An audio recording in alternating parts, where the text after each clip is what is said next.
നമസ്കാരം. 8ാം ക്ലാസ്സിലെ കേരള പാഠാവലിയിലെ 3ാമത്തെ അധ്യായമാണ് തുടങ്ങുന്നത്.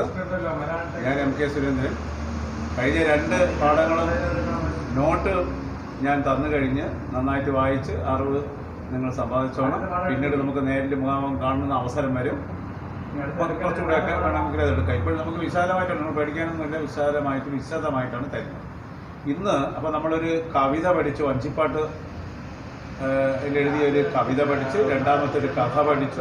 ആദ്യത്തേത് സാന്ദ്ര സൗഹൃദം, രണ്ടാമത്തേത് അമ്മമ്മ എന്ന കഥ, പിന്നീട് 3ാമത്തേത് ഇന്ന് നമ്മൾ പഠിക്കാൻ വന്ന ഒരു ഉപന്യാസ ലേഖനം.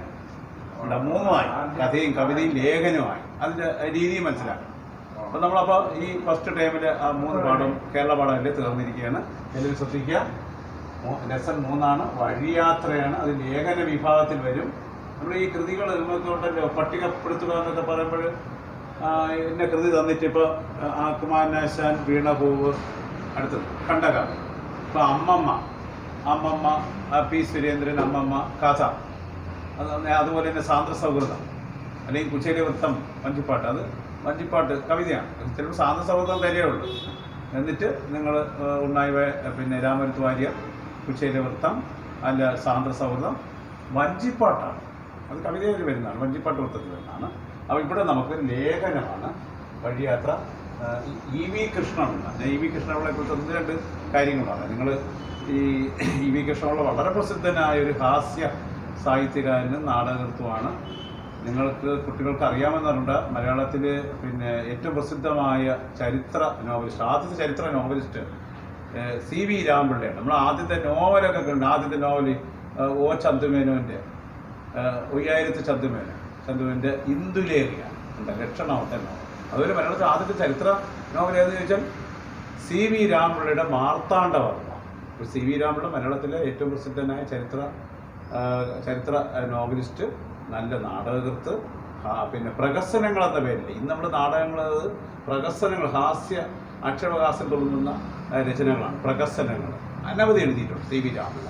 ഈ സി വി രാമപിള്ളയുടെ മൂത്ത മകളുടെ മകനാണ് ഈ ഇ വി കൃഷ്ണപിള്ള. നമുക്ക് ഇ വി കൃഷ്ണപിള്ളയെ കുറച്ചുകൂടെ പിന്നെ ഞങ്ങൾക്ക് പരിചയപ്പെടാൻ ഇ വി കൃഷ്ണപിള്ള അത്ര അറിഞ്ഞുണ്ടെങ്കിലും അദ്ദേഹത്തിൻ്റെ മകൻ അടൂർ പാസ, മലയാള സിനിമയിൽ വളരെ പ്രസിദ്ധനായ പിന്നെ ഹാസ്യ നടനാണ് അടൂർ പാസ. നല്ല നടനാണ്, നല്ലൊരു പാരമ്പര്യമാണ് ഇ വി കൃഷ്ണപിള്ളയുടെ, അതായത് അടൂർ പാസയ്ക്കുള്ളത്. അദ്ദേഹത്തിൻ്റെ അച്ഛനാണ് E V Krishnapillai.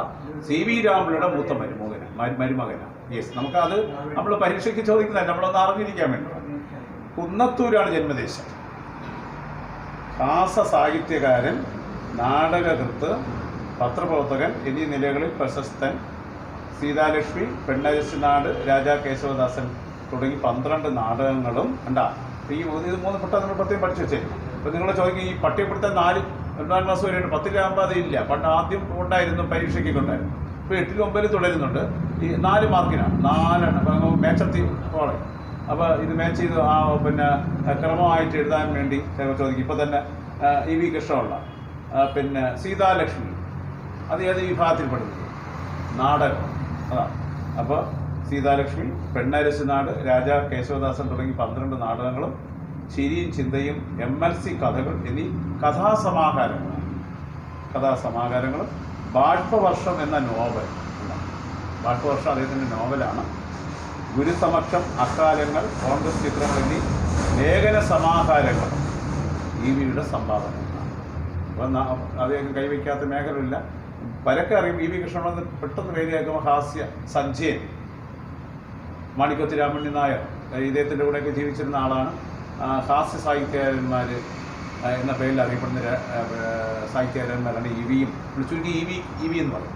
E V Krishnapillai ഹാസ്യ സാഹിത്യൻ. അദ്ദേഹത്തിൻ്റെ പിന്നെ നല്ലൊരു ലേഖനമാണ്. നർമ്മം ഒക്കെ വഴിഞ്ഞൊഴുകുന്ന ഒരു ലേഖനമാണ്. കുറച്ച് ഹാസ്യ രൂപേണ പറയുന്നതാണ്. ഈ വഴിയാത്രയിൽ കേൾക്കുമ്പോൾ തന്നെ അറിയാം, വഴി അല്ലേ, നമ്മൾ വഴിയാത്ര എങ്ങനെ വിഗ്രഹിക്കും. നമ്മൾ ചിലർ പെട്ടെന്ന് നമ്മളങ്ങനെ വിഗ്രഹാർത്ഥമുണ്ട്. നിങ്ങൾക്ക് 2 മാർക്കിനുണ്ട് വിഗ്രഹാർത്ഥം. തന്നിരിക്കുന്ന പദം അർത്ഥം വിശദമാകും, അർത്ഥം വ്യക്തമാകുന്ന തരത്തിൽ നമ്മൾ പറയും. ഇപ്പോൾ ആനയുടെ തല, വഴി യാത്ര എന്ന് പറഞ്ഞാൽ വഴിയുടെ യാത്ര ചിലർ പറയും തെറ്റാണ്. വഴിയിലൂടെയുള്ള യാത്ര, വഴിയിലെ യാത്ര, വഴിയിലൂടെയുള്ള യാത്ര. ഇപ്പം രാജ്യസ്നേഹം, ചിലർ പറയാറ് പെട്ടെന്ന് പറയും രാജ്യസ്നേഹം, രാജ്യത്തിൻ്റെ സ്നേഹമാണ്. രാജ്യത്തിനൊരു സ്നേഹമില്ല, രാജ്യത്തോടുള്ള സ്നേഹം. കണ്ട, അതാണ്. അപ്പം അതുകൊണ്ട് വിഗ്രഹാർത്ഥം നമ്മൾ ശ്രദ്ധിച്ച് എങ്ങനെയെങ്കിലും എഴുതാനല്ലേ ആലോചിച്ചെഴുതും. ഭാരത രാജ്യം, ഭാരതത്തിൻ്റെ രാജ്യം എന്നല്ല, ഭാരതമെന്ന രാജ്യം. ഇന്ത്യ രാജ്യം എന്ന് പറഞ്ഞാൽ അങ്ങനെ, ഇന്ത്യ എന്ന രാജ്യം, ഇന്ത്യയുടെ രാജ്യമല്ല, ഇന്ത്യ എന്ന രാജ്യം. ഹിമാലയ പർവ്വതം, ഹിമാലയ എന്ന പേരുള്ള പർവ്വതം. അപ്പം അങ്ങനെ ഓരോന്നൊരു നീലാകാശം, നീലയായ ആകാശം. നിങ്ങൾക്ക് വിഗ്രഹാർത്ഥമുണ്ട്. 7ാം ക്ലാസ്സിലുണ്ടായിരുന്നല്ലോ. അപ്പോൾ 8ാം ക്ലാസ്സിൽ നിങ്ങൾ 3ാമത്തെ പാഠം പഠിക്കുകയാണ്. ഇത് ഒരു ലേഖനമാണ്. ലേഖനത്തിന് നമ്മൾ വേറൊരു ഉപന്യാസം എന്ന് പറയും, എസ്സേ എന്ന് ഇംഗ്ലീഷിൽ പറയും. അപ്പോൾ ലേഖനം പഠിക്കാൻ ശ്രദ്ധിച്ചിരിക്കും. ഇദ്ദേഹത്തിൻ്റെ കൃതികളെല്ലാം ഞാൻ പറഞ്ഞു കഴിഞ്ഞ് ഇനി നമുക്ക് വളരെ ശ്രദ്ധിച്ചിരുന്നിട്ട് ഇതിൻ്റെ നോട്ട് പിന്നാലെ അയക്കുന്നുണ്ട്. വഴിയാത്ര എന്നാണ് നിങ്ങൾ ആ പാഠം പേജ്. ചിലപ്പോൾ നിങ്ങൾ പുതിയ ടെസ്റ്റ് ആണെങ്കിൽ ഇതെൻ്റെ 13ാമത്തെ, ഇതിൻ്റെ 3ാമത്തെ ലെസൺ വഴിയാത്ര. ഈ വഴിയാത്രയിൽ എന്താണ്? 3 കാലഘട്ടങ്ങളിലെ യാത്രാ അനുഭവങ്ങളാണ്. 3 കാലഘട്ടങ്ങളെന്ന് പറയുമ്പോൾ 3 കാലഘട്ടം. ഇപ്പോൾ ഒരു സമയത്ത് ആദ്യകാലങ്ങളിൽ വണ്ടിയോ വാഹനമോ വള്ളമോ വച്ചിയോ ഒന്നുമില്ലായിരുന്നു, വെറും കാൽനട. നമ്മൾ പറയാറ് ചുമ്മാ രസത്തിന് നടരാജൻ വണ്ടി മാത്രമേ ഉള്ളൂ, നമ്മൾ നടത്ത മാത്രമേ ഉള്ളൂ. അതായത് വെറും കാൽനട. അത് കഴിഞ്ഞിട്ട് നമുക്ക് പിന്നീടാണ് ഈ നമ്മൾ വള്ളമൊക്കെ ആദ്യം ഇല്ല, പിന്നീടാണ്. ആദ്യകാലത്ത് വള്ളവും വണ്ടി വെള്ളം ഒന്നും ഇല്ലായിരുന്നു, ആദ്യകാലത്ത് വെറും. അപ്പം ഇവിടെ ഈ 3 കാലഘട്ടത്തിലെ അനുഭവങ്ങൾ പറയുന്നതോടൊപ്പം നമ്മൾ പഠിച്ച അവസാനം വരുമ്പോൾ ഇന്നത്തെ യാത്രാ അനുഭവം, ഇന്നത്തെ യാത്രയും നമ്മളൊരു താരതമ്യം നമുക്ക് തന്നെ പിടി കിട്ടും. ഇന്നത്തെ യാത്രയും പണ്ടത്തെ യാത്രയും തമ്മിലുള്ള വ്യത്യാസം നമുക്ക് പെട്ടെന്ന് എഴുതാൻ കഴിയും. അല്ലെങ്കിൽ അതിൻ്റെ ദോഷവും അല്ലെങ്കിൽ പിന്നെ അതിൻ്റെ സുഖവും അസുഖവും അതിൻ്റെ പ്രത്യേകത ഒക്കെ നമുക്ക് പഠിക്കും. ഇതാണ് ഒരു പാഠം പഠിച്ചു കഴിയുമ്പോൾ നമ്മൾ അതങ്ങ് മനസ്സിലാക്കണം. അപ്പോൾ ഒരു കാലഘട്ടം എന്ന് പറയുമ്പോൾ ആ വണ്ടിയോ വെള്ളമോ ഇല്ല. പിന്നീടാണ് കാളവണ്ടിയും മറ്റുമൊക്കെ. അതും വേണ്ട, ഞാൻ ഇന്നത്തെ വലിയ യാത്ര, തീവണ്ടി യാത്രയും വലിയ ബസ് യാത്രയും ഒന്നും വന്നിട്ടില്ല. നമുക്ക് ആദ്യമൊക്കെ ചെറിയ കാറുകളൊക്കെ പിന്നെ വന്നിട്ടുണ്ടെങ്കിലും പിന്നെ കാളവണ്ടി പിന്നീടാണ് കൂടുതൽ. കാളവണ്ടി ഇന്നില്ല, കണ്ട. പിന്നെ ടാറിട്ട റോഡിലൊക്കെയാണ് ഇന്ന് ടാറിട്ട റോഡേ കാണുന്നുള്ളൂ. ഈ മണ്ണുള്ള റോഡ് അപൂർവമാണ്. പിന്നീടാണ് ഈ കാളവണ്ടിയും മറ്റോ പിന്നെ എന്താണ് ഈ വെള്ളവും വഞ്ചിയൊക്കെ വന്നതെന്നുള്ളതാണ്. പിന്നെ ഇന്ന് കുറച്ചുകൂടെ നമുക്ക് പണ്ട് നമ്മൾ കുതിരവണ്ടിയൊക്കെ കണ്ടിട്ടുണ്ട്, കാളവണ്ടി. ഇന്ന് ഇപ്പോൾ നമ്മുടെ ദേശത്തില്ല, തമിഴ്നാട്ടിലൊക്കെ കാളവണ്ടി ഉണ്ട്, പക്ഷെ ഇന്ന് നമ്മുടെ ദേശത്തില്ല. അപ്പം നമ്മൾ പുരോഗമിച്ചു. ഇന്നത്തെ യാത്ര നമുക്കറിയാം, കണ്ട ഇതെല്ലാം വാഹനങ്ങളുടെ. അപ്പം ഇന്നത്തെ യാത്രയിൽ നമ്മൾ സഞ്ചരിക്കുന്ന വാഹനം പറ്റും. അപ്പം ഇന്നത്തെ യാത്രയിലുള്ള ആ വ്യത്യാസം അല്ലേ, അവയിൽ പിന്നെ നമ്മുടെ അവസ്ഥ, ഇന്നത്തെ അവസ്ഥ അല്ലെങ്കിൽ ഇന്നത്തെ യാത്രയുടെ ആ താരതമ്യം മനസ്സിലാവും. ഞാൻ ഈ പാഠം തുടങ്ങിയാണ്. വളരെ ശ്രദ്ധിച്ചിരിക്കണം. ഗദ്യം നമ്മൾ വായിക്കാൻ നമ്മൾ കൂടെ ശ്രദ്ധിച്ചിരുന്ന് നമ്മൾ കഴിഞ്ഞാൽ സാർ പറഞ്ഞു പോകും. പിന്നാലെയാണ് നോട്ട്. ഞാൻ എന്നാലും ഇപ്പോഴും പറഞ്ഞു പോകും, അതിൻ്റെ അർത്ഥമൊക്കെ പറഞ്ഞു പോകും. സമയമുണ്ടെങ്കിൽ നിങ്ങൾ നോട്ടിരുന്ന് കൂടെ എഴുതും. സാർ വളരെ സ്പീഡിന് പോകില്ല, പിന്നാലെ നോട്ട്. ഇതാ ശ്രദ്ധിക്കുമ്പോൾ 3ാമത്തെ പാഠമാണ്. കൂടെ വരണം. നമ്മൾ അതിൻ്റെ പിന്നാലെ അതിൻ്റെ നോട്ടൊക്കെ തരുന്നുണ്ട്. ഞാൻ ഇപ്പോഴെല്ലാം പറഞ്ഞു പോകും. വിഗ്രഹാർത്ഥവും ഇപ്പം തന്നെ വഴിയാത്ര എങ്ങനെ വിഗ്രഹിക്കും? വഴിയിലൂടെയുള്ള യാത്ര, അല്ല വഴിയുടെ യാത്രയല്ല. രാജ്യസ്നേഹം, രാജ്യത്തിൻ്റെ സ്നേഹമല്ല, രാജ്യത്തോടുള്ള സ്നേഹം. മനസ്സിലാവുന്നില്ലേ? എല്ലാവർക്കും മനസ്സിലാവുന്നില്ലേ? ഓക്കെ. അപ്പം ഞാൻ പറഞ്ഞു പോകും, ശ്രദ്ധിച്ചു. പണ്ടത്തെ വഴിയാത്ര എത്ര സുഖമായിരുന്നിരിക്കണം. അപ്പം നമുക്ക് ആലോചിക്കാൻ കഴിയുന്നില്ല. ഈ ഓട്ടോയും കാറും ബസ്സും തീവണ്ടിയും വിമാനവും ഒന്നും ഇല്ലാത്ത യാത്രയെക്കുറിച്ച് നമുക്ക് സങ്കല്പിക്കാം. പക്ഷേ നമുക്ക് അനുഭവമില്ല. അങ്ങനെ അനുഭവമുള്ള ഒരാളാണ് ഈ ലേഖനം എഴുതുന്നത്. പക്ഷെ ഇന്ന് ജീവിച്ചിരിക്കുന്ന മധ്യവയസ്കർ, ഒത്തിരി പ്രായമുള്ളവർ, കുറച്ചേറെ പ്രായമുള്ളവർക്ക് ഇതിൻ്റെ അവസാനത്തെ ആദ്യത്തെ യാത്രയുടെ കുറേ അനുഭവങ്ങൾ അറിയാം. അവസാന കാലഘട്ടത്തിലേക്ക് വന്നിട്ടുണ്ട്. പിന്നീടാണ് വണ്ടിയൊക്കെ വന്നിട്ടുള്ളത്. എൻ്റെ അനുഭവത്തിൽ കാളവണ്ടിയും മറ്റുമൊക്കെ ഉണ്ട്. വലിയ ടാറൊന്നും ഇട്ടിട്ടില്ല, കുറേയൊക്കെ വണ്ടികളുണ്ട്. ഇന്ന് ഭയങ്കരമില്ല. നമ്മൾ റോട്ടിൽ കൂടെ ശ്രദ്ധിച്ച് പോയി വണ്ടി ഇടിക്കും, അത്രമാത്രം തിരക്കാണ്. ട്രെയിനിലോ അങ്ങനെ പണ്ടത് ഇത്ര ഇതില്ല. അപ്പോൾ ആദ്യ കാലഘട്ടത്തിൽ വെറും കാൽനട മാത്രമേ ഉള്ളൂ. പണ്ടത്തെ വഴിയാത്ര എത്ര സുഖമായിരുന്നിരിക്കണം. ഇന്നത്തെ മധ്യവയസ്കരും എന്നൊക്കറിയാം. മധ്യവയസ്കരെന്നൊക്കെ മധ്യമായ വിഗ്രഹിക്കുന്ന മധ്യമായ വയസ്സോട് കൂടിയത് അല്ല, മധ്യമായ വയസ്സോട്. അത് ഒരു 10, 45, 50 45, 50 നമ്മൾ മധ്യവയസ്കരെന്ന് പറയും. അതാണ് മധ്യവയസ്കൻ. അപ്പോൾ ഇന്നത്തെ മധ്യവയസ്കരും ചെറുപ്പക്കാരും അതിൻ്റെ അവസാന ഘട്ടങ്ങൾ മാത്രമേ കണ്ടിരിക്കുകയുള്ളൂ. ആദ്യത്തെ യാത്രയില്ല, വണ്ടിയൊന്നും ഇല്ലാതിരുന്ന ഈ കാൽനട, അത് ഇന്നത്തെ മധ്യവയസ്കരും കണ്ടു. ഇത് ലേഖനം എഴുതിയിട്ടിൻ്റെ 10-12 വർഷം ആവുന്നുണ്ട്. അപ്പോൾ ഇന്നത്തെ മധ്യവയസ്കരും ചെറുപ്പക്കാരും അതിൻ്റെ അവസാന ഘട്ടങ്ങൾ മാത്രമേ കണ്ടിരിക്കുകയുള്ളൂ. ഒരു നാട്ടിൻപുറത്തുകാരന് പട്ടണത്തിലൊന്ന് ഒരു ഇദ്ദേഹം പറയുമ്പോൾ ഓരോരോ ഉദാഹരണങ്ങൾ പറയും. അപ്പോൾ ഇന്നത്തെ യാത്ര എങ്ങനെ പോകുന്നു, ഇന്ന് വഞ്ചിയും വള്ളവും ഒക്കെ ഉണ്ടായിരുന്ന സമയത്തുള്ള യാത്ര എങ്ങനെയായിരുന്നു, അതേസമയം ഇതെല്ലാം മാറിയിട്ട് തീവണ്ടിയും ബസ്സും ഒക്കെ ഉണ്ടായിരിക്കുന്ന സമയത്തുള്ള യാത്ര എങ്ങനെ, അതൊക്കെയാണ് ഉദാഹരണം. ഇപ്പോൾ പണ്ട് അന്നത്തെ ഒരു വെറും കാൽനട മാത്രം ഉണ്ടായിരുന്നൊരു സന്ദർഭത്തിലൊരു സംഭവം പറയാൻ പോകാൻ. ഒരു നാട്ടിൻപുറത്തുകാരൻ, നാട്ടിൻപുറം നമുക്കറിയാൻ ഗ്രാമം, പിന്നെ ഗ്രാമത്തിൽ വസിക്കുന്ന ആളിനാണ് നാട്ടിൻപുറത്തുകാരൻ എന്ന് പറയുന്നത്. ഒരു നാട്ടിൻപുറത്തുകാരന് പട്ടണത്തിലൊന്ന് പോകണം. 10-40 നാഴിക വഴിയുണ്ട്. നമ്മൾ ഈ നാഴിക പണ്ട് കണക്കൊക്കെ പറയും, ഇവരൊക്കെ പഴയ എഴുത്തുകാരൊക്കെ നാഴിക, അപ്പോൾ നമ്മൾ ഇന്നിപ്പോൾ മൈലെന്നോ കിലോമീറ്റർ എന്നൊക്കെ പറയും. അന്ന് ഇത് പകരം പറയുന്ന വാക്ക് ഏതാണ്? നാഴികയാണ്. സമയത്തിനും പറയാറുണ്ട്, ഈ ദൂരത്തിനും പറയാറുണ്ട് നാഴിക. ഒരു നാട്ടുപുറത്തുകാരന് പട്ടണത്തിലൊന്ന് പോകണം, 10-40 നാഴിക വഴിയുണ്ട്. ഒരു കേസ് കാര്യത്തിന് മറ്റുമാണ് പോകേണ്ടത്. അയാൾ ഒരു ഉദാഹരണം, ഞാൻ നേരത്തെ പറഞ്ഞില്ലേ, ഓരോരോ കാര്യങ്ങൾ പറയുമ്പോൾ അതിനൊരു ഉദാഹരണം പറഞ്ഞ് അവസാനിക്കും. നോക്കണം അന്നത്തെ യാത്രക്കാരൻ ചെയ്ത് വെച്ചത്. അപ്പോൾ നമുക്ക് ചോദിക്കും, ഇപ്പോൾ വഴിയിൽ ഹോട്ടലോ മറ്റൊന്നും തുറന്നിട്ടില്ല, നമ്മൾ പൊതിയൊന്നും എടുക്കാതെ പോയാലും ഹോട്ടലിലൊക്കെ കയറാം. പിന്നെ അങ്ങനെ ഒരു പണ്ട് ആ ഒരു സൗകര്യം നമ്മൾ വീട്ടിൽ നിന്ന് കൊണ്ടുപോകണം, അല്ലെങ്കിൽ വേറൊരു വീട്ടിൽ കയറണം. നമുക്ക് നോക്കാം. ഒരു കേസ് കാര്യത്തിനോ മറ്റുമാണ് പോകേണ്ടത്. വണ്ടിയില്ല, വള്ളമില്ല, കാൽനട തന്നെ അവലംബം ആശ്രയം. അത് തന്നെയാണ് ഒരു ആശ്രയം. ഇടയ്ക്കെങ്ങും ചായക്കടകളും ചാപ്പാട് ഹോട്ടലുകളും വന്നു ചേർന്നിട്ടില്ല. നമ്മൾ ഊണ് കഴിക്കുന്ന ഹോട്ടലിലൊന്നും വന്നു ചേർന്നിട്ടില്ല. അത്താഴം ആകുമ്പോഴേക്ക് ഭാര്യ അപ്പോഴാണ്ട് നടന്നിങ്ങനെ പോകുന്ന സമയത്ത് കയ്യിൽ പൊതിയിരിക്കും. അത് ഭാര്യ എങ്ങനെ ഏത് തരത്തിൽ പൊതിഞ്ഞു കൊടുക്കണമെന്ന് പറയണം. അത്താഴം ആകുമ്പോഴേക്ക് ഇന്ന് നമുക്ക് പൊതിച്ചോറൊക്കെ ഉണ്ട്, പക്ഷെ നോക്കാം. അത്താഴം ആകുമ്പോഴേക്ക് ഭാര്യ പൊതിച്ചോറ് തയ്യാറാക്കി കഴിയുന്നു. എന്താണെന്നറിയാം, നമുക്ക് ഈ നമ്മളിന്ന് വാഴയിലേക്ക് ഉണ്ട്, അന്ന് അടയ്ക്കാതെ പാളയുണ്ട്. അത് നോക്കാം. അടയ്ക്കാമരത്തിലെ പാള വാർന്നെടുത്ത് ചീകി ഒഴുക്കി അതിനകത്താണ് പൊതിച്ചോറ്. നല്ല നിലാവുള്ള രാത്രി ഇതിനെടുത്ത് വിദ്വാൻ, ഈ പറയുന്ന ആൾ, അതാണ് നമ്മൾ വിദ്വാൻ എന്ന് പറഞ്ഞാൽ പണ്ടിൽ നിന്നുള്ള അർത്ഥത്തിലല്ല, ഈ പോകുന്ന ആൾ, ഈ പറഞ്ഞ പരാമർശിച്ച ആൾ എടുത്ത് വിദ്വാൻ തിരിക്കുകയാണ്. നേരത്തെ പുറപ്പെടുകയാണെങ്കിൽ 15-16 നാഴിക ദൂരെ ചെന്നാണ് ഉറങ്ങുക. അടുത്തൊരു വാക്ക്, ഒരു പുതിയ വാക്കാണ്, സംസ്കൃത വാക്കാണ്, ആത്മവൽ സർവഭൂതാനി. പക്ഷെ അന്ന് ആത്മവൽ സർവഭൂതാനി എന്ന് പറഞ്ഞാൽ എല്ലാറ്റിനെയും സ്വന്തമാക്കി കാണുന്ന ആൾ. അതായത് ഇപ്പം നമുക്ക് നമ്മുടെ വീട്ടിലെ സാധനങ്ങളും നമ്മുടെ ആൾക്കാരൊക്കെ നമ്മുടെ സ്വന്തം ഒന്നുള്ളത്, അപ്പുറത്ത് വേറെ വീട്ടിലെയും മറ്റു വീട്ടിലൊന്നും നമ്മുടെ സ്വന്തം അല്ല. പക്ഷേ ഇയാളുടെ മനോഭാവം, അത് അങ്ങനെയുള്ള മനോഭാവം ആൾക്കാരും ഉണ്ട്, ഇല്ലാത്തവരും ഉണ്ട്. നോക്കാം. ഈ ആത്മവൽ സർവഭൂതാനി എന്ന് പറഞ്ഞാൽ എല്ലാറ്റിനെയും സ്വന്തമായി കാണുന്നയാൾ. അതെന്താണ് ചെയ്യുന്നറിയാമോ? ഈ പൊതി കയ്യിലിരിക്കും. ആത്മവൽ സർവഭൂതാനി എന്ന പ്രമാണപ്രകാരം ഏതെങ്കിലും ഒരു വീട്ടിൽ കയറി തനിക്ക് ഏതോ അവകാശമുള്ളതുപോലെ പാത്രങ്ങൾ വേണം. ഒരു വീട്ടിൽ കയറി നടന്നിങ്ങനെ പോവുകയാണ്. രാത്രി ആകുമ്പോൾ തരം കഴിക്കണമല്ലോ. ഭാര്യ നേരത്തെ പൊതിഞ്ഞു വെച്ചു. അപ്പോൾ രാത്രിയാണ് ഇറങ്ങണമെങ്കിൽ അയാൾക്ക് ദൂരെ ചെന്നിട്ട് അയാൾക്ക് ഉറങ്ങാം, പൊതി കഴിക്കാം. പക്ഷേ ഇത് നേരത്തെ നടക്കണമെങ്കിൽ അതാണല്ലോ പറഞ്ഞത്. അപ്പോൾ പിന്നെ നേരത്തെ പുറപ്പെടുകയാണെങ്കിൽ 15-16 നാഴിക ദൂരെ ചെന്നാണ് ഉറങ്ങുക. പക്ഷേ ആത്മവൽ സർവഭൂതാനി എന്ന പ്രമാണപ്രകാരം ഏതെങ്കിലും ഒരു വീട്ടിൽ കയറി തനിക്ക് ഏതോ അവകാശം ഉള്ളതുപോലെ പാത്രങ്ങൾ വേണമെങ്കിൽ ആ വീട്ടിൽ കയറി കൊടുക്കുന്നവരുണ്ട്.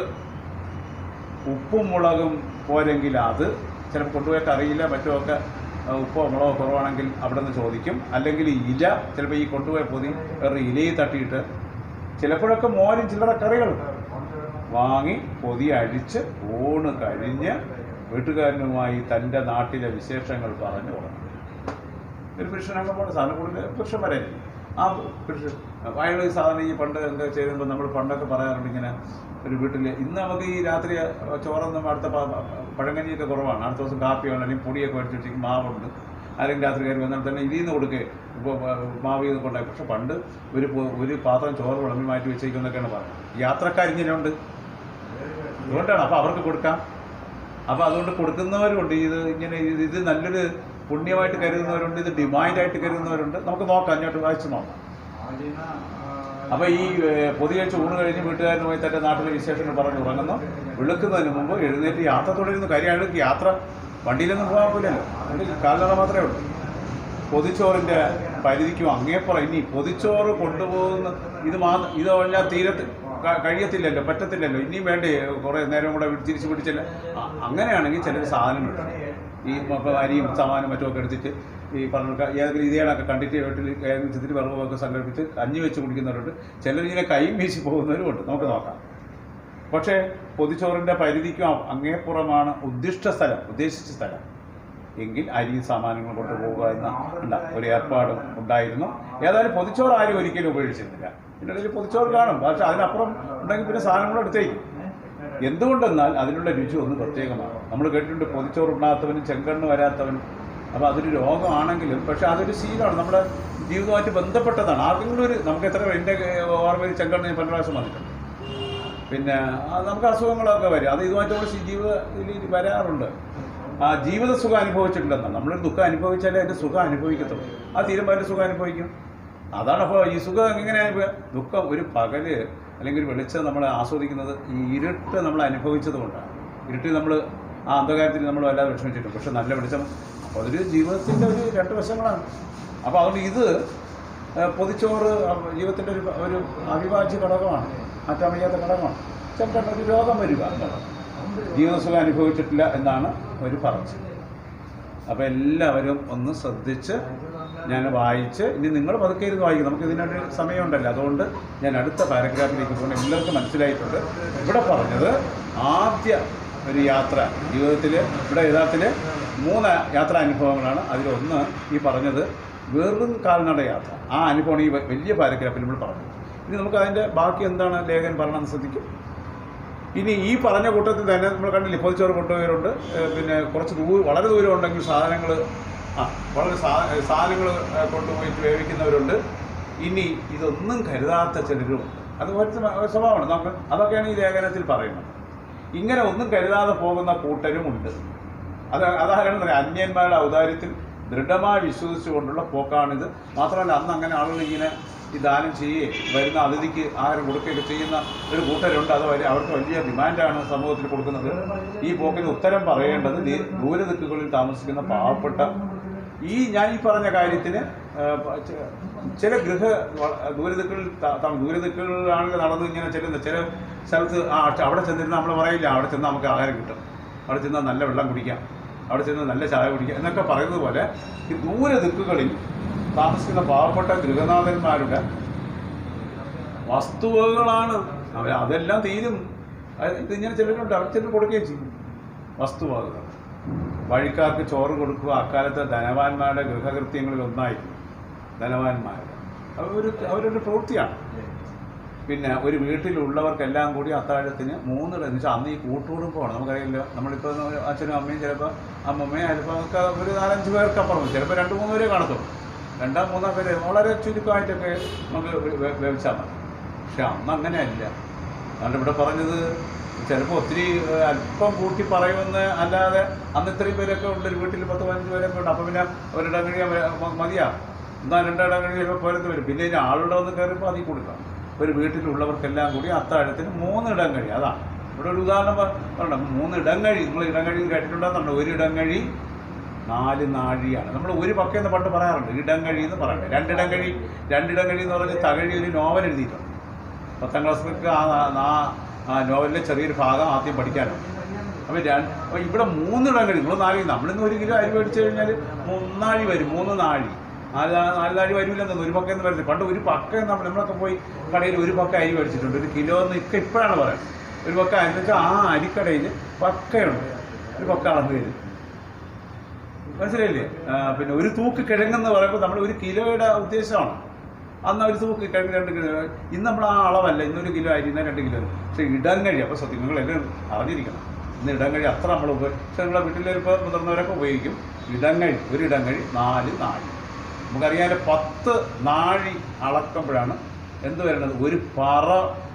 10 നാഴിയല്ല, 10 പക്ക അളക്കുമ്പോഴാണ് നമ്മൾ നേരത്തെ 1 ഇടം കഴി. ഇങ്ങനെ 10 ഇടം കഴി വരുമ്പോൾ 1 പറ, അതായത് 10 പക്ക വരുന്നതാണ്. ഞാൻ അളന്ന് കൊടുത്തിട്ടുണ്ട്. ഈ പറ ചില വീട്ടിലുണ്ട്. നെൽകൃഷിയൊക്കെ ഇപ്പോഴും ആണ് കുറഞ്ഞത്. അപ്പോൾ 1 പറ ഇല്ലെങ്കിൽ 1 പക്ക അളന്നിട്ട് ഇപ്പോൾ 10 പറ, പിന്നെ അയാൾക്കൊരു പറ കൊടുക്കണമെങ്കിൽ 10 പക്ക അളന്നിട്ട് കൊടുക്കണം. അപ്പോൾ ഇടം കഴിയുന്ന അന്ന് ഉപയോഗിക്കാറുണ്ട്. പക്കയും പറയാറുണ്ട്. പക്ക ഇതാണ്. 1 പക്ക അരി എന്ന് പറഞ്ഞാൽ 4 നാഴിയാണ്. 1 ഇടം കഴിയും 4 നാഴിയാണ്. ഇപ്പോൾ 3 ഇടം കഴി അപ്പോൾ എത്ര വരും? 12 അല്ലേ?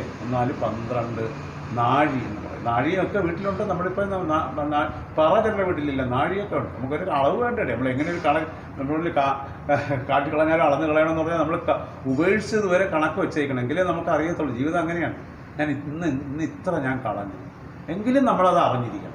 അതുകൊണ്ടാണ് ഈ കാട്ടിക്കളഞ്ഞാലും അളന്ന് കളയണമെന്നൊക്കെ വെറുതെ അല്ല. ഇതിനെൻ്റെ പേരിൽ ഒരു വാക്കും വെറുതെ ആരും ഉപയോഗിക്കില്ല. ആടാ എന്ന് പറഞ്ഞാൽ നമ്മൾ നഷ്ടപ്പെട്ടു, എനിക്ക് വീണ്ടെടുക്കാനും ആയിരിക്കാം. അതുകൊണ്ട് ഈ ഇടങ്ങഴി എന്ന് പറയുമ്പോൾ ഒരു ഇടങ്ങഴി 4 നാഴി, അപ്പോൾ 3 ഇടങ്ങഴിയാണ് ആ വീട്ടിൽ വയ്ക്കണമെന്ന് വിചാരിച്ചത്. അതിൽ പിന്നെ നോക്കൂട്ടെ, അത്താഴത്ത് ഒരു വീട്ടിലുള്ളവർക്കെല്ലാം കൂടി അത്താഴത്തിന് 3 ഇടങ്ങഴി അരിയുടെ ചോറ് മതി എന്നിരുന്നാലും അവിടെ 15 ഇടങ്ങഴി അരിയാണ് വയ്ക്കുന്നത്.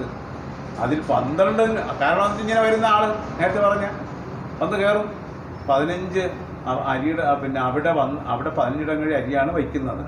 അതിൽ 12 ഇടങ്ങഴിയുടെ ചോറും വഴിയാത്രക്കാരാണ് തട്ടുന്നത്. അല്ല ഈ പ്രയോഗം അപ്പം നമ്മൾ EV കൃഷ്ണപിള്ളയായതുകൊണ്ടായിരിക്കും. എന്ന് വെച്ചാൽ കഴിക്കണം എന്ന് പറയുന്നത് നമുക്ക് മനസ്സിലാവും. തട്ടിവിട് കഴിക്കണം എന്നാണ്. ഈ നമുക്ക് ഈ അർത്ഥവ്യത്യാസം 7ാം ക്ലാസ്സിൽ ഉണ്ടായിരുന്നെന്നാണ് എനിക്ക് തോന്നുന്നത്. അപ്പോൾ നമുക്ക് അർത്ഥവ്യത്യാസം 2 മാർക്കിനാണ് സാർ. അപ്പോൾ അതെല്ലാം പറഞ്ഞു തരാം. ഇപ്പോൾ 1 മാർക്കിൻ്റെ ഉണ്ട്, 2 മാർക്കിൻ്റെ ഉണ്ട്, 4 മാർക്കിൻ്റെ ഉണ്ട്, 6 മാർക്കിൻ്റെ. ഇപ്പം തട്ടുന്നത്, ആ തട്ടുന്നത് പലയിടത്തും പല അർത്ഥത്തിൽ പ്രയോഗിക്കുന്നുണ്ട്. ഇപ്പോൾ ബോൾ തട്ടുന്നത്, നിന്നെ തട്ടിക്കളയും, അവൻ ഇതിൽ നിന്ന് അങ്ങനെ തട്ടയാണ്. എന്നിട്ട് ഇതിൽ തന്നെ നിങ്ങൾ ഒരു പേജൊന്ന് മറിച്ച് അടുത്ത പേജ് മറിക്കേണ്ട, അടുത്ത പേജിൽ ലാസ്റ്റ് അർത്ഥവ്യത്യാസം, ഓരോ സന്ദർഭത്തിൽ വരുന്ന അർത്ഥവ്യത്യാസം അത് നോക്കൂട്ടെ. അതിൽ 12 ഇടങ്ങഴിയുടെ ചോറും വഴിയാത്രക്കാരാണ് തട്ടുന്നത്. എന്നെ ഇങ്ങനെ തട്ടിക്കളിക്കരുത്. 3ാമത്തത് തട്ടിക്കളയും നിന്നെ ഞാൻ. അപ്പോൾ ഈ 3ലും തട്ടിക്കളയുക, തട്ടി അണ്ടർലൈൻ ചെയ്തിരിക്കുകയാണ്. അപ്പോൾ ആദ്യത്തെ തട്ടുന്നത് എന്താണ്? തിന്നുന്നതെന്നാണ് തട്ടുന്നത്. 2ാമത്തത് എന്നെ ഇങ്ങനെ തട്ടിക്കളിക്കരുത്, കളിയാക്കരുത്. ബോൾ തട്ടിക്കളിക്കുന്നത് ഇവിടെ കൊല്ലണമെന്ന് എന്നെ കളിയാക്കണമെന്നോ എന്നെ അങ്ങോട്ടും ഇങ്ങോട്ടും തട്ടി പരിഹസിക്കണമെന്നോ അർത്ഥം വരാം. പിന്നെ 3ാമത്തെ നിന്നെ ഞാൻ തട്ടിക്കളയും, അവിടെ കൊല്ലുന്നു. കണ്ട, ഇപ്പോൾ വേറൊരാൾ വേറൊരു അർത്ഥവ്യത്യാസത്തിൽ നമ്മൾ വേറൊരു അർത്ഥവ്യത്യാസം ഞാൻ ഒരു ഉദാഹരണം കൂടെ പറയാം. അവന് തലവേദനയാണ്, അവൻ ഒരു തലവേദനയാണ്. ആദ്യത്തെ തലവേദന അവന് തലവേദന എന്ന അസുഖമാണ്. 2ാമത്തെ തലവേദന അവൻ ഉപദ്രവകാരിയാണ്, അവനൊരു തലവേദനയാണ്. നമ്മൾ ചിലപ്പോൾ പറയാറില്ല. ഇതാണ് അർത്ഥവ്യത്യാസം നിങ്ങൾക്കുണ്ട്, 2 മാർക്കിനുണ്ട്. അപ്പോൾ ഇവിടെ ലേഖൻ പറഞ്ഞിരിക്കുന്നത് അതിൽ 12 ഇടങ്ങഴിയുടെ ചോറും വഴിയാത്രക്കാരാണ് തട്ടുന്നത്, ഭക്ഷിക്കുന്നത്, കഴിക്കുന്നത്. ചിലപ്പോൾ 24 ഇടങ്ങഴിക്കുള്ള ആളുകൾ വന്നേക്കാനും മതി. ഇതാണ് അന്നുണ്ടായിരുന്നതാണ്, അത് നടന്ന സംഭവങ്ങളാണ്. അടുക്കള. പക്ഷേ ഇതിനിടയിൽ ആരാണ് പട്ടിണിയാവണമെന്ന് ഞാൻ അല്പനേരം ഉണ്ടായിരുന്ന നിങ്ങൾ ചിലപ്പോൾ ഊഹിക്കും. ഈ വരുന്നവർക്കെല്ലാം നമ്മൾ പറ്റിക്കുന്നില്ല, അവർക്കെല്ലാം ഉള്ളത് കൊടുക്കും. പിന്നെ വീട്ടിലുള്ള കൊച്ചുങ്ങൾക്കും അവിടുത്തെ ഉള്ള മുതിർന്നവർക്കും ആഹാരം കൊടുക്കണം. പക്ഷേ ഇതിൽ അടുക്കളക്കാരി, അവിടെ ഗൃഹനായികമാർ പലപ്പോഴും പച്ചവെള്ളം കൊടുക്കും. നമ്മളൊക്കെ പണ്ടൊക്കെ കേട്ടിട്ടുണ്ട്. എല്ലാവരുമൊക്കെ വന്നുകൊണ്ട് കറി എന്നും ചിലരുടെ ചോറും പോയി, പിന്നെ അത് ഒത്തിരി വെള്ളമൊക്കെ ഒഴിച്ചൊക്കെ എന്നൊക്കെ കേട്ടിട്ടില്ല. അതൊക്കെ ഒരു തരത്തിൽ വേണ്ട. അപ്പോൾ ഇല്ലായ്മയുണ്ട്. ഇതാ നോക്കാം, നമുക്ക് സാർ പറഞ്ഞതുപോലെയാണെന്ന്. അടുക്കള മാത്രം ഭൂലോകമാക്കി കഴിയുന്ന അന്നത്തെ ഗൃഹത്തിലെ നായികമാർ മിക്ക ദിവസങ്ങളിലും ഒഴിഞ്ഞ കൂടെയാണ് ഉറക്കത്തിലേക്ക് ചായുന്നത്. അതുകൊണ്ട് കുട്ടികളെ ഒഴിഞ്ഞ വയറ്, നമുക്ക് ഇത് പറയില്ല, വെറും വയറ് ഇല്ലേ, വെറും ഒഴിഞ്ഞ വെച്ചാൽ ആഹാരമൊന്നും കൊടുക്കാത്ത വയറ്. അതാണ് ഒരു വാക്കിന് നമ്മൾ ഒത്തിരി വായനശീലം വേണം, എങ്കിലും ഇന്ന വാക്കിന് ഇന്ന അർത്ഥം ഉണ്ടെന്ന് മനസ്സിലാക്കത്തില്ല. ഓക്കെ. അപ്പോൾ ഒന്നാമത്തെ നമ്മൾ 3 തരം വഴിയാത്രക്കാരുണ്ട്, വഴിയാത്രയുണ്ട്. വഴിയാത്രയിലെ അതായത് 3 ഘട്ടത്തിലെ 3 കാലഘട്ടങ്ങളിലെ യാത്രയെക്കുറിച്ച് പറഞ്ഞ് വെറും കാൽനട യാത്രക്കാർ ചെയ്തു വന്നിരുന്ന ആ യാത്രാ കാര്യങ്ങളാണ് ഇപ്പോൾ ഈ പാരഗ്രാഫ് വരെ പറഞ്ഞത്. ഇനി അതിൽ ഒരു സംഗതികളുണ്ട്. അപ്രകാരം നമ്മൾ ഈ ചോറ് കൊടുക്കില്ല. അപ്പോൾ നമ്മൾ പ്രാന്ത നമ്മൾ ഈ വൈകിട്ടൊക്കെ ചോറ്, പക്ഷെ അന്ന് അത് നടപ്പായിരുന്നു. അടുത്ത പാരഗ്രാഫ് അപ്രകാരം ചോറ് കൊടുക്കുക ഗൃഹസ്ഥർക്ക്, നായകന്മാരാണ് അവർ. ചിലർ പൊങ്ങച്ചോണം, എനിക്കിത് കൊടുത്തിട്ടൊക്കെ പേര് മേടിക്കാം. പക്ഷേ പിന്നെ അവസാനം കടം ഇയാൾ മരിക്കുമ്പോൾ പിന്നെ അവിടെ ജീവിച്ചിരിക്കുന്നവരാണ് ആ കടമൊക്കെ കൊടുക്കേണ്ടത്. അത് ഇവരൊന്നും അറിയുന്നില്ല. ഇന്ന് നമ്മളതറിയും. അപ്രകാരം ചോറ് കൊടുക്കുക ഗൃഹസ്ഥർക്ക് ഒരു അന്തസ്സായിരുന്നു. അവരുടെ പ്രസിദ്ധി ഇതിൻ്റെ ഏറ്റക്കുറച്ചിലനുസരിച്ച്, അതായത് കുറവ് കൂടുതലനുസരിച്ച് പ്രചരിച്ചും വന്നില്ല. ഇന്ന സ്ഥലത്ത് കൂടുതൽ കൊടുക്കും, ഇന്ന സ്ഥലത്ത് കുറവാണ്, ഇന്ന സ്ഥലത്ത് നല്ല കറികളായിരിക്കും, ഇന്ന സ്ഥലത്ത് ചോറ് കൊടുക്കും, കറികൾ. ഇന്നത്തെ ഏറ്റക്കുറച്ചിൽ പല സ്ഥലത്തും ഉണ്ട്. അന്നത്തെ വർത്തമാന പത്രങ്ങളായിരുന്നു വഴിപോക്കർ എന്ന് പറഞ്ഞാൽ അന്ന് ഓരോ പത്രങ്ങളുണ്ടായിരുന്നു നല്ല അർത്ഥം. ഈ നാട്ടിലെ വിവരങ്ങൾ ഈ യാത്രക്കാരായിട്ട് സഞ്ചാരിയായിട്ട് അവർ ഓരോരോ സ്ഥലത്തും കയറി ഇങ്ങനെ അവിടുത്തെ കാര്യങ്ങൾ ഇവരറിയും. അന്നത്തെ വർത്തമാന പത്രങ്ങളായിരുന്നു വഴിപോക്കർ. പ്രസിദ്ധി കൂടുന്തോറും പക്ഷേ ഗൃഹസ്ഥൻ്റെ കടവും വർദ്ധിച്ചു വരിക നിശ്ചയമാണ്. നേരത്തെ പറഞ്ഞ ആൾ കൂടുതൽ പറയും, പക്ഷെ അയാളെല്ലാം വിറ്റിട്ടാണ് കൊടുക്കുന്നത്. ഒടുവിൽ കുടുംബത്തിന് പ്രസിദ്ധി ഉണ്ടാക്കിയ ഗൃഹനാഥൻ ശ്മശാന ഭൂമിയിലേക്ക് നിങ്ങൾക്ക് മനസ്സിലാവില്ലേ, അയാൾ മരിച്ചു പോകും. അയാൾ മരിച്ച് മണ്ണടി. പിന്തുടർച്ചക്കാർ തെരുവിലേക്കും പോകുക. നമ്മൾ ചെണ്ടാമോളെന്നൊക്കെ പറയും, അതിന് വേറെ അതാണ് ഒരു ഭാഷയ്ക്ക് വേറെ അർത്ഥങ്ങളൊക്കെ ഉണ്ട്. ആ തെരുവിലേക്കും യാത്ര ആവുകയും അസാധാരണമായിരുന്നില്ല. ഇങ്ങനെ ആയിരുന്നു അന്നത്തെ യാത്രാ രീതിയുടെ അവസ്ഥ ഇതായിരുന്നു. അപ്പം യാത്രയെക്കുറിച്ചാണ് പറഞ്ഞു വരുന്നതെങ്കിലും അന്ന് ഈ യാത്രക്കാരനുഭവിച്ച സുഖദുഃഖങ്ങളും അവരെ സ്വീകരിച്ച ആൾക്കാരുടെ ദുഃഖങ്ങളും അവസ്ഥകളുമാണ് ഇവിടെ രേഖയിൽ പറഞ്ഞത്. നന്നായിട്ട് വായിക്കണം. അടുത്ത് നമുക്ക് തീർക്കാൻ പോവാണ്. ഈ മാതിരി വഴിയാത്രകളും വിശ്രമങ്ങളും പക്ഷേ ഇതിനിടയിൽ ഒരു സംഭവങ്ങൾ നടക്കുന്നുണ്ട്. അതൊരു ഗുണമാണെന്നും പറയാം. പല ബന്ധങ്ങൾക്കും കാരണമായി തോന്നിക്കും. അപ്പോൾ നമ്മളൊരാളിങ്ങനെ യാദൃശ്ചികമായിട്ടൊരു നിമിത്തം എന്നൊക്കെ നമ്മൾ കണ്ടിട്ടാണ്. അപ്പോൾ അവിടുത്തെ ആ കുട്ടിയെ അപ്പോൾ ഇയാൾ അന്ന് കംപ്ലീറ്റ് കിടന്ന് ഉറങ്ങുന്നില്ല. അപ്പോൾ ആ ഗൃഹസ്ഥനായിട്ട് സംസാരിക്കാൻ ഇവിടെ ഒരു പെൺകുട്ടിയുണ്ട്, ഇതിന് പ്രായത്തിലുള്ള ഈ അനുയോജ്യ ഒരു വരൻ എൻ്റെ വീട്ടിലുണ്ട്. അപ്പോൾ അവരവൻ്റെ കല്യാണം കഴിക്കും. അതാണ് അതിനുള്ളൊരു പിന്നെ അത് തിരക്കണ്ട. ചില ഗൃഹങ്ങളിലെ ഔദാര്യവും പ്രതാപവും മറ്റും തുല്യസ്ഥാനീയരായ യാത്രക്കാരെ ആ ഗൃഹങ്ങളുമായുള്ള ദാമ്പത്യ ബന്ധത്തിൽ പ്രേരിപ്പിക്കുകയും അതിനനുസരിച്ച് ആലോചനകൾ ഉണ്ടാവുകയും വിവാഹങ്ങൾ നടക്കുകയും ചെയ്തിട്ടുണ്ട്. വേണ്ട ഈ പറഞ്ഞ് നമ്മൾ സംസാരിച്ച് കേൾക്കുമ്പോൾ ഇത് നമുക്ക് പറ്റിയ ചെറുക്കനാണ് അല്ലെങ്കിൽ ഇത് നമുക്ക് പറ്റിയ പെണ്ണാണ് എന്ന് പറയുന്ന അവസ്ഥയും സമ്പത്തും ഒക്കെ നമുക്ക് തുല്യരാണ്. അങ്ങനെയാണെങ്കിൽ അവർ ബന്ധത്തിലാക്കണം. ഏതായാലും വീട്ടിൽ നിന്ന് തിരിക്കുമ്പോൾ തന്നെ ഒരാൾ ഇന്ന് അത്താഴം ഇന്ന വീട്ടിൽ, നാളെ കാലത്തെ കഞ്ഞി ഇന്ന വീട്ടിൽ എന്നിങ്ങനെ തീർച്ചപ്പെടുത്തുക. അത് നേരത്തെ നമ്മൾ പറഞ്ഞതുപോലെ ഇന്ന സ്ഥലത്ത് നമുക്ക് നടന്നെത്തിക്കഴിഞ്ഞാൽ അവിടെ നിന്ന് കഞ്ഞി കുടിക്കുന്നതാണ്, ഇന്ന സ്ഥലത്ത് അത്താഴത്തിന് കിട്ടാം എന്ന് അന്ന് നടപ്പിലുണ്ടായത്. വെറുതെ കളിയല്ല, ഇത് വെറും തമാശയായിട്ടല്ല പറഞ്ഞത്, വളർച്ച. അങ്ങനെ കഴിഞ്ഞ വഴിയാത്ര ഇപ്പോൾ ഇന്ന് വണ്ടികളും വാഹനങ്ങളും വഞ്ചിയുമെല്ലാം വന്നപ്പോൾ ഇത്രയും നേരം സാർ പറഞ്ഞത് വെറും കാൽനട യാത്രക്കാരെക്കുറിച്ചും അന്നത്തെ അനുഭവത്തെക്കുറിച്ചുമാണ്. ടാറിട്ട റോഡ് പോലും ആയിരിക്കില്ല. പക്ഷെ അങ്ങനെ കഴിഞ്ഞ വഴിയാത്ര ഇപ്പോൾ എത്ര ഭേദപ്പെട്ടിരിക്കുന്നു, മെച്ചപ്പെട്ടിരിക്കുന്നു. വ്യത്യാസപ്പെട്ടിരിക്കണമെന്ന് പറഞ്ഞ അർത്ഥമുണ്ട്. എന്ന് പറഞ്ഞാൽ മെച്ചപ്പെട്ടിരിക്കുന്നു. അന്നത്തെ വഴിയാത്രയ്ക്കുണ്ടായിരുന്നെന്ന് പറഞ്ഞു വരുന്ന മറ്റൊരു ഗുണം അതൊരാളുടെ ലോകപരിചയം വളരെ വർദ്ധിപ്പിക്കുന്നതിന് ഉതകുകയും. ലോകത്തെക്കുറിച്ചുള്ള പരിചയം എന്നാണ് വിജയം. അല്ലെ ലോകത്തിൻ്റെ പരിചയമല്ല. നേരത്തെ രാജ്യസ്നേഹം രാജ്യത്തിൻ്റെ സ്നേഹമല്ല, രാജ്യത്തോടുള്ള സ്നേഹം. അപ്പോൾ ലോകപരിചയം ലോകത്തെക്കുറിച്ചുള്ള പരിചയം അതാണ് കറക്റ്റായിട്ടുള്ള വിജയമാണ്. അപ്പോൾ ഈ ഗുണം എന്താണ് ഗുണം? ഇങ്ങനെയുള്ള യാത്രയ്ക്ക് ഒരാളുടെ ലോകപരിചയം വളരെ വർദ്ധിപ്പിക്കുന്നതിന് ഉതകുകയും എന്നുള്ളതാണ്. അത് കള്ളവുമല്ല. കൊല്ലം ഒരു സംഭവം പറയാം. അത് ഞാൻ നേരത്തെ പറഞ്ഞില്ലേ. അതുകൊണ്ട് അതൊരു ഉദാഹരണത്തിലൂടെ അതായത് വഞ്ചിയും വെള്ളവും ഒക്കെ വന്നു കഴിഞ്ഞു. എങ്കിലും കുറേ നാൾ വഞ്ചിയും വെള്ളവും വഞ്ചിക്കാണ് വെള്ളം എന്ന് പറയണേ. വഞ്ചി യാത്രയിലൂടെ ഒരു യാത്രയെക്കുറിച്ച് പറയാം. എങ്ങനെയാണ് നമുക്ക് അതിൻ്റെ അത് കുറച്ചുകൂടെ മുമ്പുള്ളതാണ്.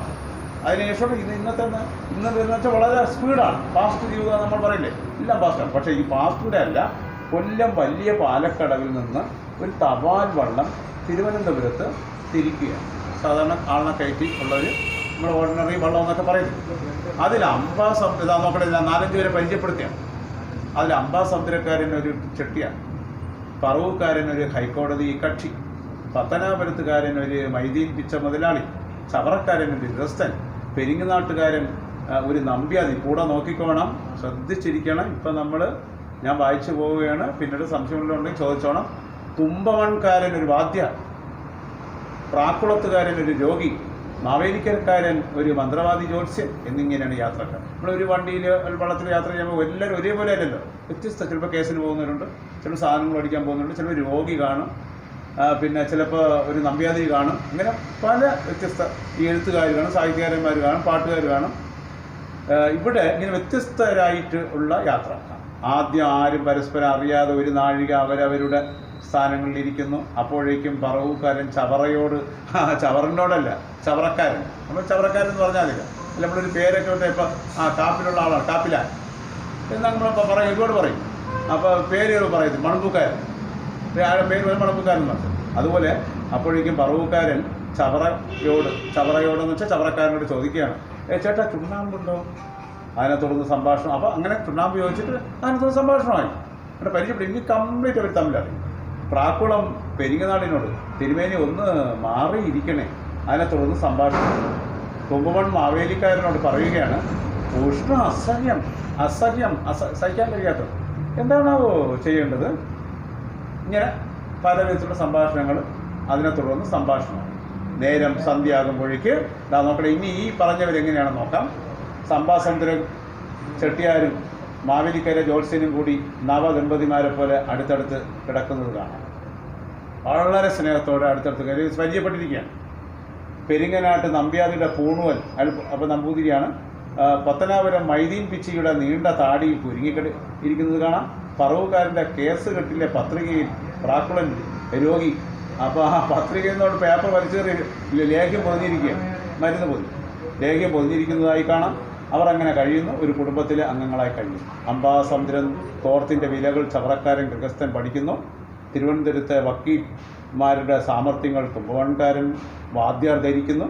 ശ്രീകൃഷ്ണചരിതം മണിപ്രവാളം കുഞ്ഞൻ നമ്പ്യാരുടെ ഒരേ ഒരു മഹാകാവ്യമാണ് ശ്രീകൃഷ്ണചരിതം മണിപ്രവാളം. അതിലൊരു 2 വരി ഇങ്ങനെയാണ്: ധനിക്ക് ശത്രുക്കൾ അസംഖ്യമുണ്ടാം എന്നതിൽ ധനി ചിലർ വിചാരിക്കുന്നത് നമ്മൾ ചില വരികളുടെ ചില വാക്കുകളുടെ അർത്ഥമൊക്കെ വേറെ തരത്തിലേക്കാണ് തരും. പക്ഷേ ഇവിടെ പറയണത് എല്ലാവരും ധരിച്ചു വെച്ചിരുന്നത് ഇങ്ങനെയാണ്: ധനിക്ക് ശത്രുക്കൾ അസംഖ്യമുണ്ടാകാം എന്നതിൽ ധനി എന്നുള്ളത് തനിക്ക് ശത്രുക്കൾ എന്ന് വായിച്ചുകൂടാ. ധനി എന്ന് പറഞ്ഞാൽ തനിക്കെന്നല്ല, ധനി എന്നാൽ ധനവാൻ എന്നാണ് അർത്ഥമെന്നും വാദ്യാർ മൈദീൻ പിച്ച മുതലാളിയെ വേറോടെ പറഞ്ഞു കൊടുക്കുന്നുണ്ട. ആ ധനവാന്മാർക്ക് ശത്രുക്കൾ അനവധി ഉണ്ടാകാം എന്നാണ് മൈദീൻ പിച്ച പിന്നെ വാദ്യാർ മൈദീൻ പിച്ച മുതലാളിയോട് വേറോടെ പറഞ്ഞു പഠിപ്പിക്കുന്നു. ഒടുവിൽ കുട്ടികളെ നമ്മൾ അവസാന ഭാഗത്തേക്ക് വരികയാണ്. ഒടുവിൽ കൽപ്പാലക്കടവിൽ പിറ്റേ ദിവസം ഉച്ചയ്ക്ക് എത്തുമ്പോഴേണ്ട ഇത്രയും ദൂരത്തിൽ പോയി എത്തുമ്പോഴേക്ക് നമ്പ്യാതിക്ക് ഖുറാനെപ്പറ്റി അല്പമറിയാം. തൊട്ടടുത്തിരുന്ന മുസ്ലിമാണ്, ഇസ്ലാം മതക്കാരനാണ്. അയാളെല്ലാം പറഞ്ഞു കൊടുത്തു. ജോത്സ്യന് പുറമേ ഗൃഹസ്ഥന്മാരെ പറ്റി നല്ലതുപോലെ അറിയാം, അല്പമെങ്കിലും ഖുറാനെപ്പറ്റി അറിയാം. ജോത്സ്യന് പറവൂരെ ഗൃഹസ്ഥന്മാരെ പറ്റി നല്ലതുപോലെ അറിയാം. ഗൃഹസ്ഥന് പെരിങ്ങനാട്ട മരിച്ചീനി കൃഷിയെപ്പറ്റി വിവരിച്ചറിയാം. രോഗിക്ക് അംബാസമുദ്രത്തിലെ ഒരു നല്ല ചിന്താർമണി വൈദ്യൻ്റെ പാടവം കഴിവ്, സാമർഥ്യം, വൈഭവം, പാടവത്തെപ്പറ്റി ധാരാളമാണ്. കുട്ടികളെ ഇത്രയും നേരം സാറ് പറഞ്ഞത് ഈ നമ്മൾ ആദ്യത്തെ യാത്രയിൽ കഴിഞ്ഞതിന് ശേഷം ആ അനുഭവങ്ങൾ പറഞ്ഞു. പിന്നെ നമ്മൾ വഞ്ചി വെള്ളമൊക്കെ വന്നതിന് ശേഷം അതിൻ്റെ അനുഭവം ഇനി നമ്മൾ ലാസ്റ്റ് പാരഗ്രാഫിൽ പറയാൻ പോകുന്നത്. ഇപ്പോൾ നിങ്ങൾക്ക് എല്ലാവർക്കും പരിചയമുണ്ട്. ഇപ്പോൾ എങ്ങനെയാണ് ഇത്രയും പേർ തന്നെ ഈ നേരത്തെ പറഞ്ഞവർ തന്നെ ഒരു വേറൊരു യാത്രാ രീതി നമ്മളെ അടുത്ത് കൊണ്ടുവന്ന് അധികം കാര്യം പറയും, എങ്ങനെയായിരിക്കും എന്ന് പറയാം. മറ്റൊരു പരിചയപ്പെട്ടു. ഇപ്പോൾ എങ്ങനെയാണ് ഇത്രയും പേർ തന്നെ കൊല്ലം റെയിൽവേ ഓഫീസിൽ വരും. റെയിൽവേ സ്റ്റേഷനിൽ ടിക്കറ്റൊക്കെ എടുത്ത് പലരായി നിന്ന് ടിക്കറ്റ് വാങ്ങുന്നു. പല മുറികളിൽ കയറുന്ന കമ്പാർട്ട്മെൻറ്റുകളിൽ രോഗി തൻ്റെ വയറ്റുവേദന ഒന്ന് തിരുമ്പി ശമിപ്പിക്കുന്നതിന് മുമ്പ് ചട്ടിയാറുന്നുണ്ട്. അതുവരെയുള്ള യാത്രാ ചെലവ് കണക്കിൽ ഒന്ന് കണ്ണോടിക്കുന്നതിന് മുമ്പ് ഗൃഹസ്ഥൻ താൻ ആയിടെ വാങ്ങിയ കൂട ഭദ്രമായി ഒന്ന് സൂക്ഷിച്ചു വയ്ക്കുവാൻ സ്ഥലം കണ്ടുപിടിക്കുന്നതിന് മുമ്പ് വാദ്യാർ അപ്പോൾ വാങ്ങിയ പ്രതിദിന പത്രം വായിച്ചു തീർക്കുന്നതിന് മുമ്പ് മൈദീൻ പിച്ച മുതലാളി ചമ്പൻ പാക്ക് കൂട്ടി മുറുക്കിയതിൻ്റെ തുപ്പൽ വണ്ടിക്ക് പുറത്തൊക്കെ എന്നുള്ള വ്യാജേന കാറ്റിൻ്റെ ആനുകൂല്യത്തിൽ അകത്തേക്ക് മടങ്ങിയെത്താൻ അടുത്തിരിക്കുന്ന ആളിൻ്റെ മുഖം കുഴമ്പിൽ മുക്കുന്നതിന് മുമ്പ് ജോത്സ്യൻ സായിപ്പന്മാരുടെ സൂത്രങ്ങളെ പറ്റിയുള്ള ആലോചന അവസാനിപ്പിക്കുന്നതിന് മുമ്പ് വണ്ടി തമ്പാനൂർ സെൻട്രൽ സ്റ്റേഷനിൽ കുട്ടികളെ എത്തുന്നു. അതായത് നിങ്ങൾക്ക് എന്ത് മനസ്സിലാക്കി? പെട്ടെന്നാണെത്തി. ഒരു കൂട്ടിനും ഒരു സംസാരത്തിനും ഒരു സമയം കിട്ടിയില്ല. അവിടെ ചെന്നാലോ പോർട്ടർമാരുടെ മരണവിളി, മദ്രാസ് മെയിൽ, ഹിന്ദു വിളി, പടവിളി, ഇതൊക്കെ ഈ പത്രങ്ങളുടെയൊക്കെ ഓരോ പേര് പറയും. പിന്നെ അതിന് വാഹനങ്ങൾ, ആട്ടോ, കുതിരവണ്ടി, ഇങ്ങനെ ഓരോന്ന് പറയും. പിന്നെ സായിപ്പന്മാരുടെ ബൂട്ട്സ് ശബ്ദം, ടിക്കറ്റ് കളഞ്ഞു പോയെന്നുള്ള നെഞ്ചെടുപ്പ്, വണ്ടിക്കാരുടെ പിടിവലി, മിഴിച്ച് നിൽക്കുന്നു പുറത്തെ റോഡിൽ. ഇങ്ങനെ ഓരോരുത്തർ ഇങ്ങനെ പെട്ടെന്ന് എവിടേക്കൊക്കെ എത്താൻ വേണ്ടി ഓരോ സ്ഥലത്തേക്ക് എത്താൻ. ഹോട്ടലിൽ ചെന്നാൽ കാശിന് ചോറ് അപ്പോഴും കിട്ടും. അത് കഴിഞ്ഞാൽ വെളിയിൽ ആർക്കും ആരോടും യാതൊന്നും സംസാരിക്കാൻ സമയമില്ല. അതുപോലെ പിറ്റേ ദിവസം തിരിച്ച് ഈ പറഞ്ഞ ബസ്സിലാ ട്രെയിനിലാണ് വന്നു കഴിഞ്ഞാൽ തിരിച്ചു വീട്ടിൽ. എങ്ങനെയാണ് ഈ മാതിരി യാത്ര കൊണ്ട് അപ്പോൾ നേരത്തെ പറഞ്ഞ യാത്രയ്ക്ക് ലോകപരിചയം, പക്ഷേ ഈ മാതിരി യാത്ര കൊണ്ട് ലോകപരിചയം സമ്പാദിക്കുന്നു. പെട്ടെന്ന് നമ്മളൊരാൾ അടുത്തിരുന്നതുകൊണ്ട് പെട്ടെന്ന് തമ്പാനിലെത്തിയാണ്. അയാളെ ഒന്ന് പരിചയപ്പെട്ട് അല്ലെങ്കിൽ എടുത്ത പേപ്പർ കംപ്ലീറ്റ് ആക്കുന്നതിന് മുമ്പ് വണ്ടി എത്തി. നമ്മൾ നോക്കട്ടെ, ഈ 3 കാലഘട്ടത്തിലൊരു യാത്രാനുഭവം പറഞ്ഞു കഴിഞ്ഞിരിക്കുകയാണ്. നന്നായിട്ട് വായിക്കാം, നിങ്ങൾക്ക് പിടികിട്ടും. അടുത്ത നോട്ട് പിന്നാലെ. ഓക്കെ, ഇന്ന് നമുക്ക് മതിയാകും.